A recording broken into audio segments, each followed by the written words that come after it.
Welcome back to Energetically You. I'm your host, Megan Swan. I am a wellness coach and consultant and the founder of Megan Swan Wellness and the Sustainable Integrated Wellness Approach. Here on the podcast, we talk all things healthy habits, abundant mindset, and optimal wellness. I hope you're having an amazing day. I'm excited to interview Chelsea Haines. She was recently featured in The Gut Health Coach by Yahoo. Chelsea Haines has a unique way of helping high performers heal. She doesn't claim to know best. Her mission to remind you that you are the expert on your body. Ooh, we have that in common. Only you know precisely what you need, and you are not, quote unquote, crazy for feeling how you feel. Her expertise stems from personally healing autoimmune disease paired with formal degrees in psychology, gut health, and mindfulness. She's the founder of the Gut Health Agency, where a team of health coaches and registered dietitians merge health coaching with clinical testing for increased patient compliance and lasting habit change. A needle-moving combination not otherwise seen in the gut health space, I bet. Her motto for peak performance: trust your gut and digest your life. So looking forward to this. Let's dive in. Welcome, Chelsea. I'm so excited to get to know you a little bit better and hear about all things gut health and your really, truly unique kind of practice and approach to this. So let's get started. How are you and what's new? Let's start there. Yeah, I'm great, Megan. Thank you so much. I really appreciate you having me on here. I'm excited to dive in and talk about gut health and entrepreneurship and how they connect and relate to each other. Amazing. So let's start with your journey. Like, what got you so personally passionate about gut health? Yeah, it started with autoimmune disease, and it was a very long journey that, moral of the story, after high school, I finally after college, my symptoms started showing up in high school, which ultimately, what I learned later, basically stemmed from childhood trauma and abandonment. And then after college, I hired my first health coach, and she put me on a gut healing journey, and that was in 2009. So fast forward, it's been a lot of learning, a lot of mentorship, a lot of continued education, and really trying to get this information into the hands as many people as possible, because ultimately, no matter how much mindset work we do or therapy do, which is all extremely important, if there's a virus or infection or parasite living in your gut, then a lot of the other mindset work and therapy and healing that people are attempting to do may fall a little bit short. If there's actually something going on deep in the gut, we really need to address that infection or dysbiosis, so that way natural levels of serotonin and dopamine can all be optimized. And then that's really where the magic happens when it comes to the mindset work and deeper layers of self-development and healing. Incredible. Yeah, I remember from my certification as a health coach, one of my favorite takeaways was this fascinating reality that the micro with the macro, right? So where you're having issues on a gut level with boundaries and what's coming in and out of your system, there's an emotional reflection, like there's even psychological connection there. So I don't know if you can touch on that a little bit, either personally or with the work that you do.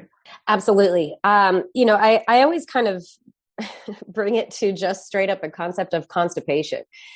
If you're not releasing physically every single day, and many people will say, oh, I've only ever pooped 2 to 3 times a week, that's just normal for me. And that's where I say, well, that's typical for you, but it's not at all normal. And we really need to address that. And if your body is holding on to everything in your life that you're consuming, literally, then there's probably an emotional component to that. Our tagline at the Gut Health Agency is to trust your gut and digest your life. Because if we consider consuming our life experiences, our traumas, our turmoils, and even our joys, and those moments of a lot of opportunity for learning, if we're not discerning of those things and absorbing the life lessons, or in other words, absorbing the nutrients of those things and eliminating the toxins or the things that are keeping us stuck in our mind, then it usually ends up manifesting as these really awful self-sabotaging loops and patterns. So there's a huge emotional component to gut healing. And that's actually part of the biggest piece of the pie that we work on at the Gut Health Agency, and what kind of differentiates us from, say, just going to a functional medicine doctor, where as much as we love functional medicine and we incorporate it in what we're doing, because of course we do have to address those underlying dysbiosis and infections or parasites or viruses, whatever it may be. Again, if we're not properly digesting the things that we're consuming, literally and figuratively, then all of the doing is going to fall short. So the subconscious and emotional healing aspects are very important and very correlated. If you look at leaky gut, oftentimes people also have very loose boundaries in their life. Yes, it's so fascinating. Mm-hmm. All right. Well, before we get, since this is more sort of technical questions, can you kind of deconstruct this, I don't know, reality or myth that it is, the good food, good mood? To what degree? Because as far as I understand, yes, a large component of the production of serotonin happens in the gut, but that isn't necessarily the serotonin that crosses into the brain. So can you explain that a little bit? Yeah. So backing it up to the good food, good mood. So you'll see people on social media having different controversial conversations about that. And I think partly is that because controversy is really catchy. It gets a lot of likes, it gets a lot of people's attention. And I think there's value to that. But at the end of the day, food doesn't have morality. I mean, just like money, whatever morality we see in these objects, these neutral things in life, is really just our own perception projected onto those things. And understanding that food is either nutrient dense or not nutrient dense is really how we start to separate our relationship with food, or even on a deeper level, how we're managing stress in our lives and how that steps forward into our relationship with food. And at the end of the day, food absolutely can either increase inflammation or decrease inflammation. But ultimately, I mean, we have to look at a deeper layer than that, Megan. If you are consuming whole foods and vegetables, or even dairy that's coming from happy animals, or meat that's coming from animals that are fed grass, then it's not a food problem anymore. It's a gut problem. These foods that are so nutrient dense, FODMAPs and fats and all this fiber that we need in our lives, if you're not able to process it or digest it, that's not the food's fault. And these are really nutrient dense foods. It's a gut problem. So understanding that, yes, of course there are foods that could, again, aid in sickness or aid in health. But before we even talk about food, we have to talk about the state of your gut. So what we do at the Gut Health Agency is the foundations of the gut health. Before we even look at the clinical side of what's happening inside your gut, we look at your lifestyle and habits around stress and your nervous system's response. And at the end of the day, we could be doing all the things, eating dogmatically healthy foods, exercising all day, all the things that we think or that we've been taught are good for us or are going to equal good gut health. But believe it or not, most of the clients that walk through our virtual doors are doing all those things, but still feel like crap. And the reason for that is because their nervous system is so out of whack, right? And that's not even really their fault. It's essentially the subconscious mind has created these scenarios of survival because we're living in this really stressed out world of productivity and masculine energy, which we all need. It's just like stress. We need stress. There's a level of healthy stress that we need for good orgasms and other functions in our body that are really pleasurable and really important. But without that recovery phase, I mean, ask any bodybuilder, without the recovery phase, your muscles will never heal and grow. So before we even look at or talk about what to eat, we really look at how to eat and when to eat. And that really starts the conversation in a completely different level. That is why we're getting such powerful results for our clients, because we're no longer looking at what to eat. This is no longer a diet. This is really a lifestyle of self-reflection and nervous system management. I'll round that question up with an example because I think it's really, really helpful, especially after what we've been through collectively in the world over the last 3 years. We went through a state of crisis during the pandemic. what did we do to mitigate that crisis? Is we closed the doors of non-essential businesses. In our body, when our body is in a state of crisis, in other words, every single time our nervous system goes into a sympathetic state of fight or flight, what do we do to mitigate that crisis? Same exact thing. We close the doors to non-essential businesses. So we think, okay, what are the non-essential businesses in our body? What are the systems that are non-essential? And you think, well, of course, digestion is essential. Absolutely not. I can survive for days and even weeks without food. I mean, look at some of the history of human beings. There have been plenty of times where humans have survived for a very long time without food. And that's because the actual essential organs, the essential businesses in our body, our brain, our heart, and our lungs. You know, if you go to the Arctic and you're stuck out in the snow, you're going to start losing your fingers and your toes first. And all of the energy is going to go straight to your brain, your heart, and your lungs. Your digestion is going to shut right down. And that's, again, it's another survival thing. And this is, where science backs up the emotional component to gut healing. We have to look at, again, our relationship with stress, how often or how much time we're spending in a survival state, and what is our baseline operation of health? Are we operating in this place, which, trust me, Megan, feels really good. Stress hormones are really addictive.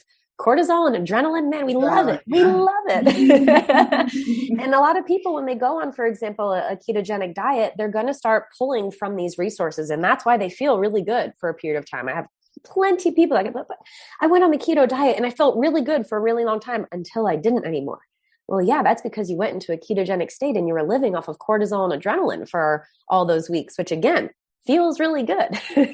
But ultimately, you crashed and burned because now your microbiome is suffering. You're not feeding all the different all the different good gut bugs that we need in order to keep our body in homeostasis and balance.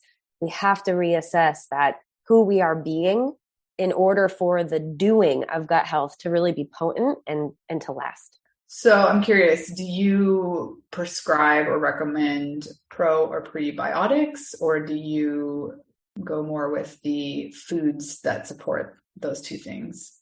It completely depends on the results of the GI map test that we run. So a GI map is a comprehensive stool sample that gets drop shipped to your front door. You take it in the comfort of your own throne in your bathroom. You got to dig through your poop a little bit. It's a little bit, if you're ready to self-reflect, you got to get nitty gritty with the uncomfortable things and aspects of our lives. But you can call FedEx or DHL, depending on where you are in the world, and they'll pick it up from your front door the same day. And you never even have to leave your house. It's amazing.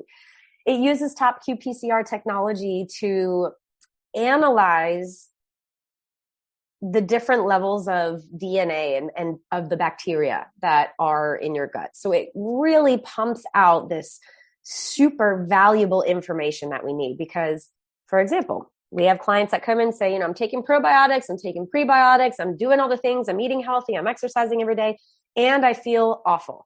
Even looking at broccoli, I bloat. I'm not going to the bathroom, but maybe 2 times a week, and that's if I take a laxative. Well, usually the first thing we'll do is say, stop taking your probiotics because too much of a good thing is too much. And dysbiosis happens on all levels. If you consider the gentle environment of a coral reef, if you have too much algae, even though that algae is feeding all of the good fish that are keeping it alive, it's going to overgrow and take over. Similarly, if you have too many sharks, the opportunistic bacteria that are eating all the good fish that are now not able to eat the algae, you're going to have imbalance there as well. It's the same thing in our gut. Too much of a good thing is just as bad, if sometimes not even worse, than too much of the opportunistic or quote unquote bad bacteria, because we're now supplementing it on top of feeding it already. So pulling back on the supplements, getting an assessment of actually what you need and creating a curated protocol is game changing for people, because now you're no longer spending hundreds of dollars on all these Ayurvedic herbs and supplements and expensive probiotics from Whole Foods that you don't even need. Now you're really just targeting the function of your gut, which then allows you to more easily digest, in other words, absorb the nutrients from your food and eliminate the toxins. So now we can take it a step forward and say, yeah, food is medicine, because now you have a balanced microbiome. Now we can feed those good gut bugs, which are going to help keep everything else in balance, which is why you were out of balance before, which is why when you even look at broccoli, you bloat just thinking about it. Now we can slowly start reintroducing broccoli because we've got everything back in balance. Mm. Okay. And I'm curious, because you brought it up, of your opinion of the keto trend. I mean, I have my strong opinion, but I was curious from your gut health angle, what it might be. I mean, I just think diets in general are just never sustainable. And there's studies that back that up. You know, I think over 95% of people that go on any diet for any period of time are relying on willpower. And once they get off, I think within 6 months, it's shown that they gain back not only the weight that they've lost, but more. So, you know, I don't operate in a place where I need to bash anything in order to like prove ourselves as anything else, whatever. Just at the end of the day, if something is not sustainable, there's a reason for it. And why put yourself through all that pain and suffering and effort? Because let's keep it real, diets are a lot of effort. And this is something that even in my own personal life, the way we do one thing is the way we do everything. I've had to really reassess my limiting beliefs when it comes to making money and with being healthy, right? Those two things oftentimes we have a deep correlation with.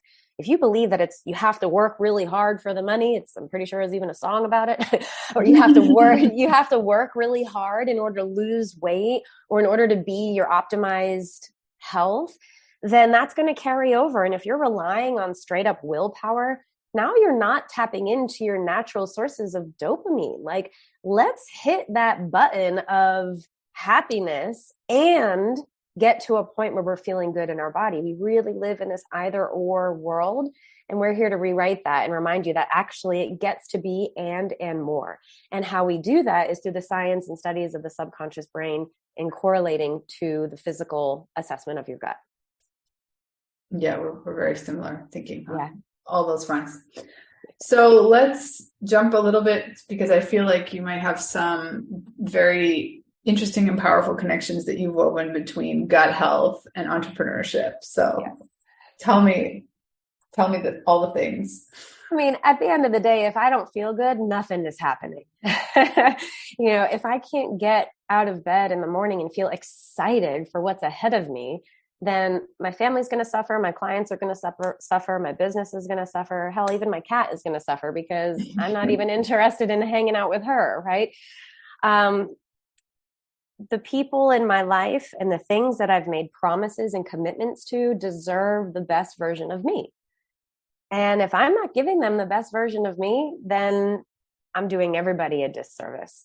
And when I'm thriving and when I'm aligned and when things feel expansive and exciting for me personally, then my business is a direct reflection of that. You know, for anybody on an entrepreneurial journey, you know, there's of course going to be highs and lows and ups and downs, but that's where I like to say, this is where it gets to be experimental. This is where we get to get curious about the journey in health and in business. What are the things that I actually love to do?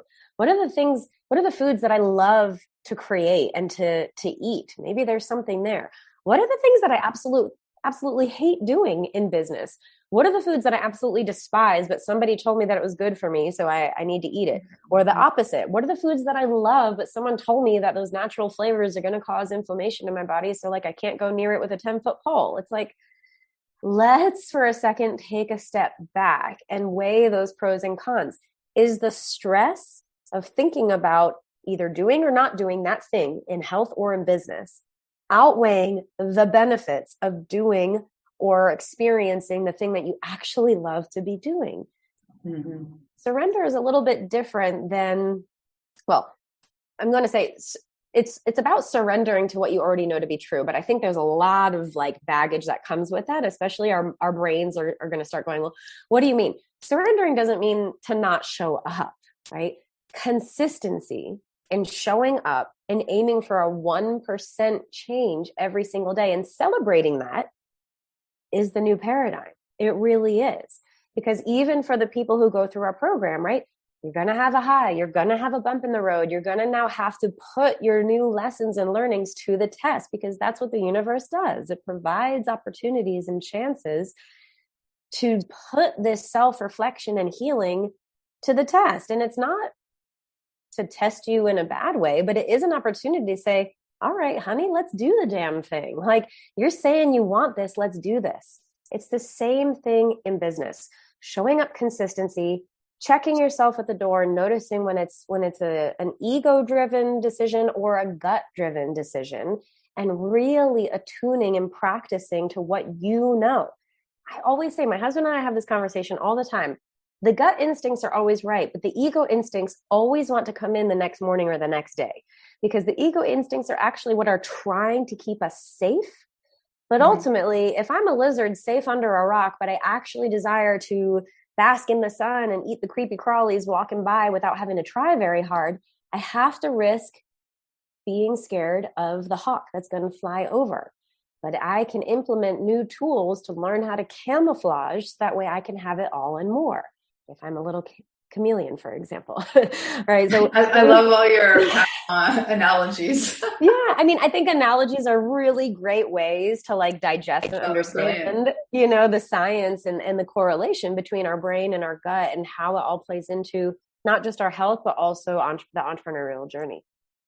Yes. So let's kind of bring it back full circle. And you mentioned the client experience, and I'm very familiar with helping people, get clarity on everyday toxins and doing detoxes. And there's definitely this sort of early phase, which is not necessarily comfortable when you're coming back into harmony in your system. So what do you tell potential clients that the journey is going to look like to prepare them? Yeah. I watched a movie on a plane last week. I was traveling back to Panama. I can't remember what it's called, but it was with Meryl Streep, and it was a therapist, a marriage therapist, who helps people who've been married for a long time find their spark again. And the example that he gave on the journey was, you can't fix a deviated septum without breaking it first. Oof. And I thought, damn, that's good. Right?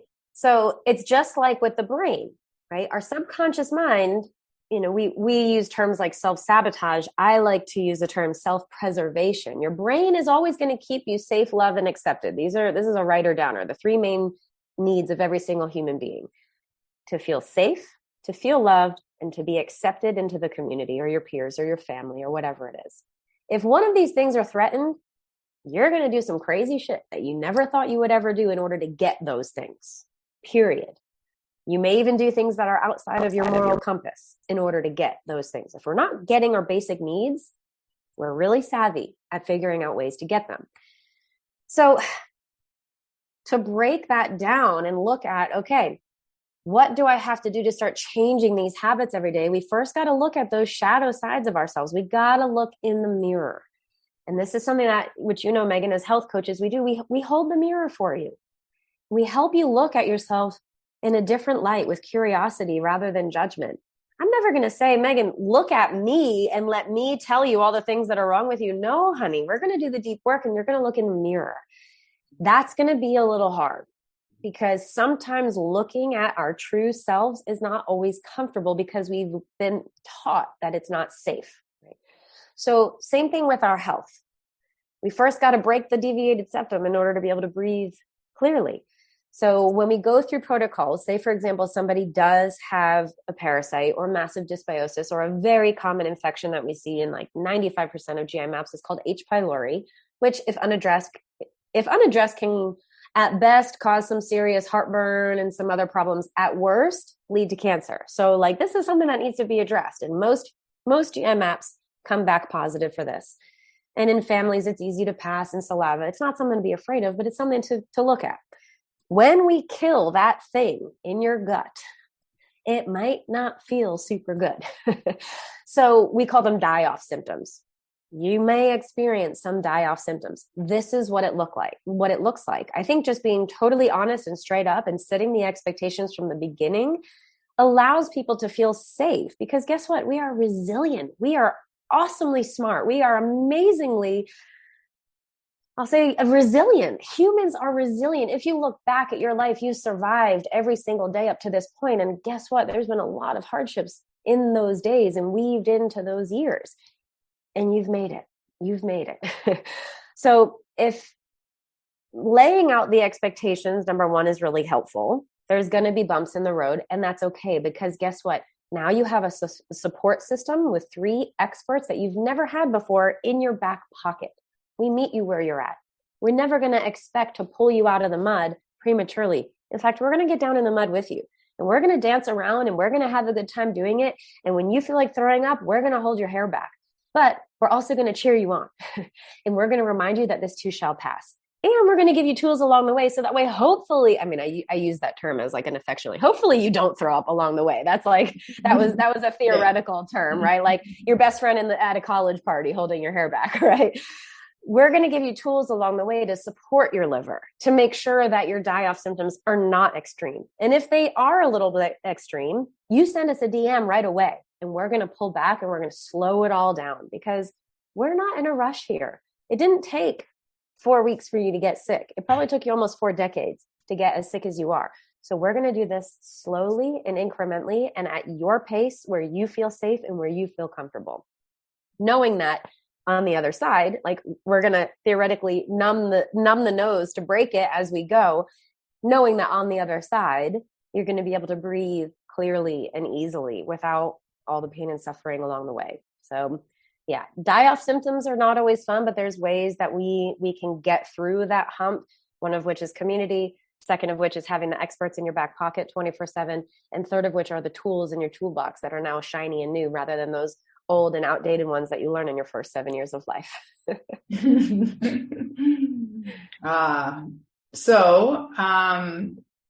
What surprises clients the most? How easy it is. Seriously, it's, how easy it actually is. And I think I'm always going to say this: bless that medicine. And we believe in symptom management on the healing journey. We will never say to stop taking your meds. In fact, we're going to say bless that medicine, because that medicine is helping you go poop every day or get out of bed in the morning or whatever it may be. Bless that medicine. And as we go through the journey of healing, maybe we can start weaning off or shifting certain things that you just told me you no longer desire to be a part of your life, right? Maybe certain pharmaceutical heartburn medicines or laxatives that you just know intuitively are not really a way of living for the rest of your life. There's something else going on. And, Western medicine is beautiful for what it is. I wouldn't want to be anywhere else in the world in the case of a broken bone or, an emergency operation.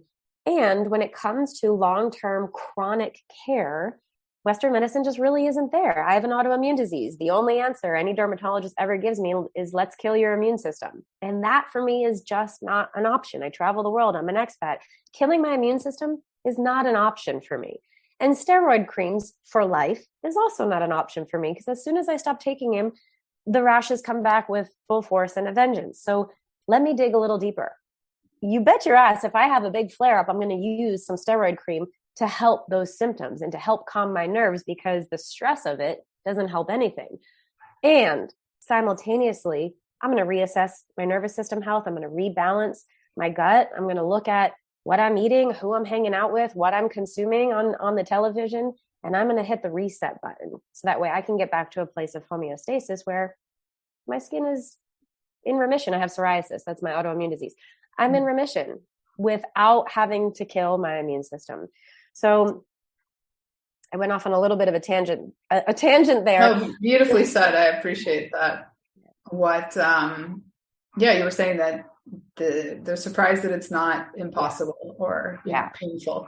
Yeah. And I think, when it comes to, that's what I was going to say. The good intention of Western medicine is to have you feeling better.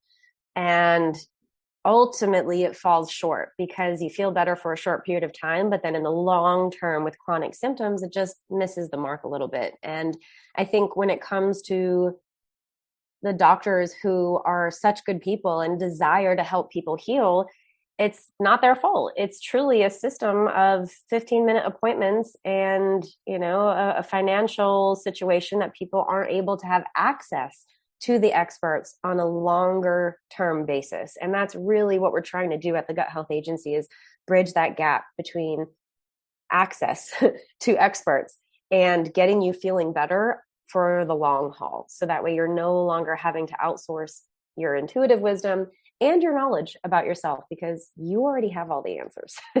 We're just here to kind of fill in some of the missing pieces for you. Yes, we are very aligned on this. All right. So how can people work with you? What's the best way to reach out? Yeah, go to theguthealthagency.com. You can read through our 6-month signature program. There's a button to apply there. The only thing I do ask is that take a moment and do some self-reflection before you book a call with me. At the end of the day, you know before we even talk if this program is right for you or not. So I'm going to honor your time by answering any questions that you have. And I'm just going to ask that you honor my time and not come to the call looking for me to convince you, because I'm not going to do that. I'm not going to convince you that this program is right for you. That's not at all what this is about. I'm going to help you answer your questions, and then I'm going to process your first month's payment, and we're going to get started the same week. That's it.